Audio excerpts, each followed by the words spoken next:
Guys, I'm just going over quickly the sandbag clean and squat again, or mainly the clean part of the exercise. So the clean is the first part where you lift the bags on the floor, and the goal is to extend through the hips and stand up with it. So what we're looking for is you start on the floor, and the whole point is that you quite quickly and explosively stand up, extend through the hips, and then you're creating momentum by the speed in which you're standing up. The bag stays nice and close to your body, and then when you stand up, that's the point when your hips extend, that's the point where you then dip under the bag into the squat. So I would say the common mistake that folk are maybe doing with this is they're rushing this sort of flick part of it, and they're flipping the sandbag around too early before they perform the clean, or the first part, which is kind of, the clean's almost like a very fast sort of deadlift movement. You'll get away with this if you're using the lighter bag, because so what I mean by that is there's a lot of folk are maybe starting off with this, maybe with a rounded bag, but they're, instead of standing up with the bag and then flicking down, they're starting here and then they're kind of flicking it like that and then standing up with it. Okay, so as I said, you'll get away with that with the lighter bag, but in order to progress this and try the heavier bag, you need to pay a bit more attention to nailing the technique and nailing the clean, as it's called, part of the lift, which just precedes the squat when you just drop into the squat movement.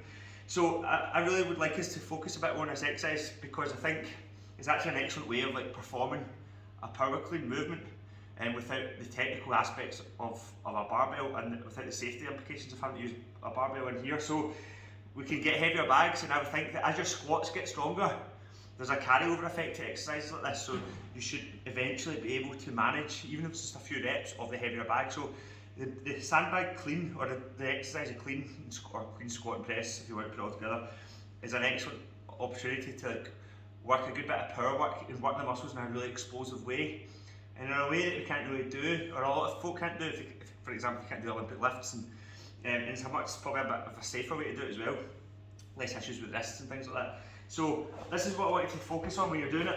So stand with the bag over your toes, slow it down. Instead of just going up and down at 100 miles an hour, slow it down. Set yourself, so chest out, upper back engaged, nice flat long spine. So make sure you're not rounded through the shoulders here. You want your chest out, pull on the bag, so almost use it as an anchor. You can kind of sit back on it very slightly, like not all the way back, but you can sort of use it as an anchor.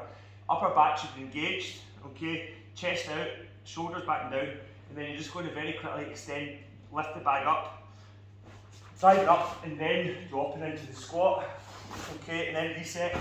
When you reset, just do that, reset, don't rush it. So chest out, engage the hamstring, so push the hips back, chest out, and then stand up, drop, and then reset.